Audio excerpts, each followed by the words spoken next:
Hello friends, હું છું તમારો મિત્ર દિગ્વિજયસિંહ ઝાલા. આજે ગ્રીષ્મેશ્વરના દર્શન કર્યા પછી અમે અજંતા ઇલોરાની ગુફા જોવા ગયા હતા, જે મંદિરથી 500 મીટર જ દૂર છે. ગુફાના મેઇન ગેટની સામે તમને પાર્કિંગ મળી જશે, જ્યાં તેનો પાર્કિંગ ચાર્જ 50 રૂપિયા છે. અને અજંતા ઇલોરા ગુફા જોવાની ટિકિટ 10 વર્ષથી ઉપરનાની 35 રૂપિયા છે. તો તમે ટિકિટ લઈ અને અંદર એન્ટ્રી લઈ શકો છો.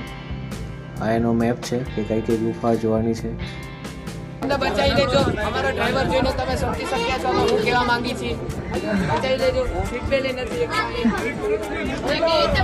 બચાવો અમને તો વિચાર છે ઉતરી જાવ હાલ છે અહીંયાથી. ટોટલ 34 ગુફાઓ છે, જેમાંથી 1 થી 12 બૌદ્ધ ધર્મની છે, 13 થી 29 હિન્દુ ધર્મની છે અને 30 થી 34 જૈન ધર્મની છે. કારની ટિકિટ લીધા પછી આ ટાઈપના બેચ લગાડી દેવામાં આવે છે.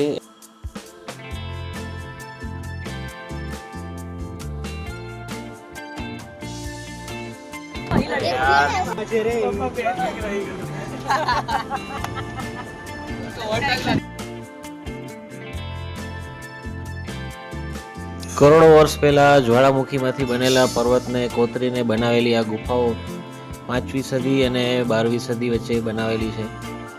મુગલ રાજા ઔરંગઝેબે તેના હજારો સૈનિકોને 3 વર્ષ સુધી આ મંદિરો તોડવા માટેનો આદેશ આપેલો હતો, પણ આજે પણ આ મંદિર તેની સંસ્કૃતિ, ગરિમા, તેની પવિત્રતા જાળવી રાખીને અડીખમ ઊભેલું છે. સૌપ્રથમ અમે 16 નંબરની ગુફા જોવા ગયા હતા, જેમાં કૈલાસ મંદિર બનેલું છે, જે વિશ્વનું સૌથી મોટું સિંગલ પથ્થરમાંથી કોતરીને બનાવવામાં આવેલું મંદિર છે. એન્ટ્રન્સમાં જ સામે માતા લક્ષ્મીજીની મૂર્તિ છે, જેની ઉપર 2 હાથી કળશથી તેની પૂજા કરે છે તેવી મૂર્ત બનાવવામાં આવેલી છે. ડાબી બાજુ અને જમણી બાજુ 2 મોટા હાથીની મૂર્તિઓ બનાવવામાં આવી છે.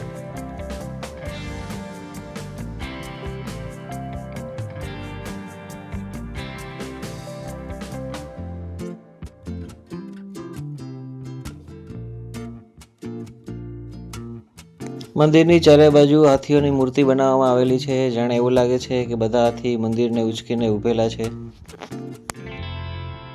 આપણે સૌ જાણીએ છીએ કે મંદિરની બનાવવાની શરૂઆત નીચેથી ઉપર તરફ થાય છે, પણ આ એક મંદિર એવું છે જે ઉપર ધજાથી સ્ટાર્ટ કરેલું છે અને નીચે તળેટી સુધી બનાવવામાં આવેલું છે, અને એક સિંગલ પર્વતમાળામાંથી કોતરીને આખું મંદિર બનાવ્યું હશે. વિચારો કેટલું મહેનત થઈ હશે એક એક વસ્તુ બનાવવામાં.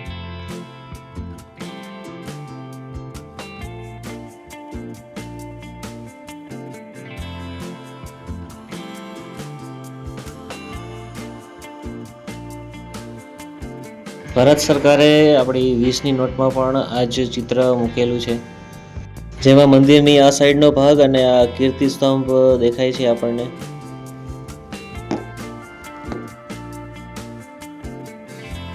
પૌરાણિક ગુફાઓને વર્લ્ડ હેરિટેજમાં પણ ખિતાબ મળેલું છે.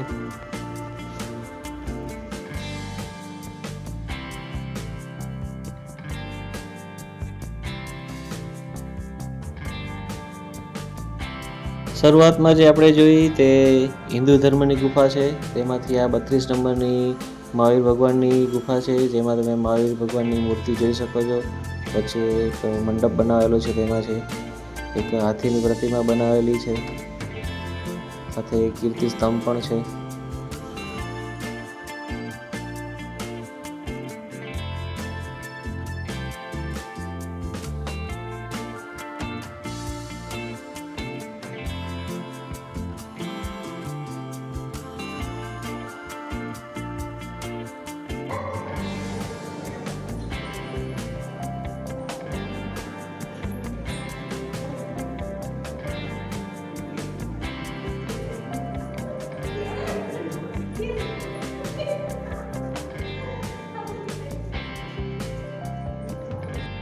ત્યારબાદ અમે હિન્દુ ધર્મની 28 અને 29 નંબરની ગુફા પણ જોવા ગયા હતા. અહીં તમે જોઈ શકો છો રાવણ કૈલાસ પર્વતને ઉઠાવે છે, માથે શિવ ભગવાન અને પાર્વતી માતા તેના પરિવાર સાથે છે. એવું પ્રતીત થાય છે કે રાવણ કૈલાસ પર્વતને હલાવવાની કોશિશ કરે છે.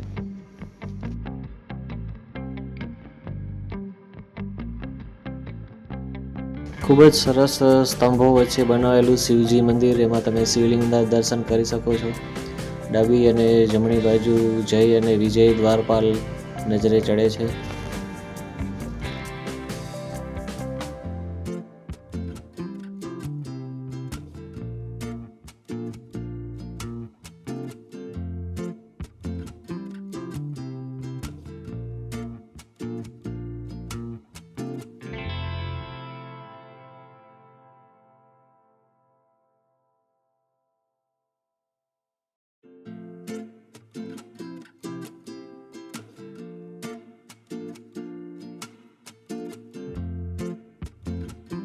વરસાદની સિઝનમાં એ ખૂબ જ સરસ ઝરણું વહે છે.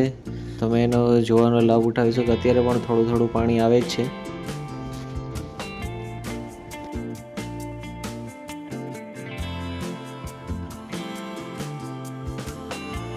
અહીં બેસીને તમે ફોટોગ્રાફી કરી શકો છો.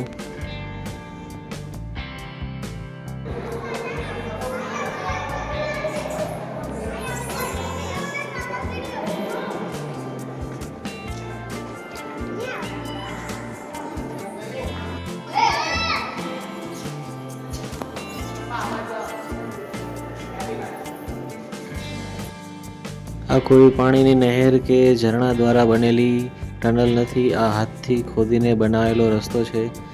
વિચારી શકો છો કે કેટલી મહેનત લાગી હશે.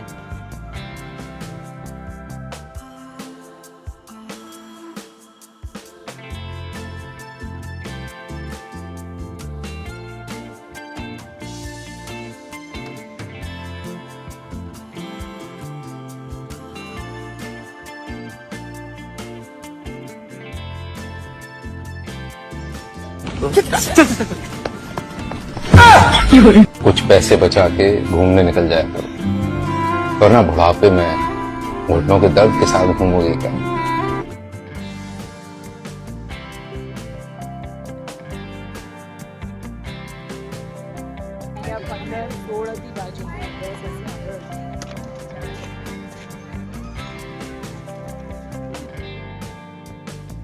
આ 10 નંબરની ગુફા છે જે બૌદ્ધ ધર્મને પ્રેરિત છે.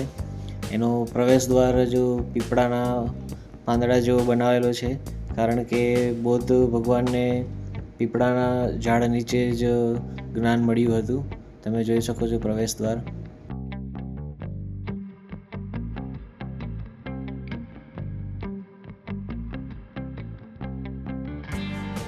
અહીં બુદ્ધ ભગવાનનું મંદિર છે, તેની તમે મૂર્તિ જોઈ શકો છો, અને મૂર્તિની ટોપમાં જે જગ્યા છે ત્યાં એમની અસ્થિઓ રાખવામાં આવેલી છે.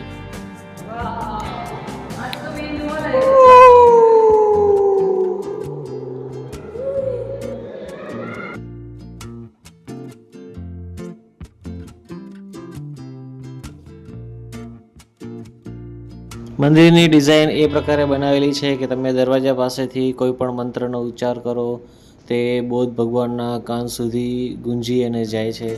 એનું એક્ઝામ્પલ તમે જોઈ શકો છો.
ચાલો મિત્રો, વિદાય લેવાનો સમય આવી ગયો છે. નેક્સ્ટ ટ્રીપમાં જરૂર મળશું. ત્યાં સુધી અમારા બધા વિડીયોને લાઈક કરો, સબસ્ક્રાઈબ કરો અને તમારા ફેમિલી અને મિત્રોને શેર જરૂર કરો.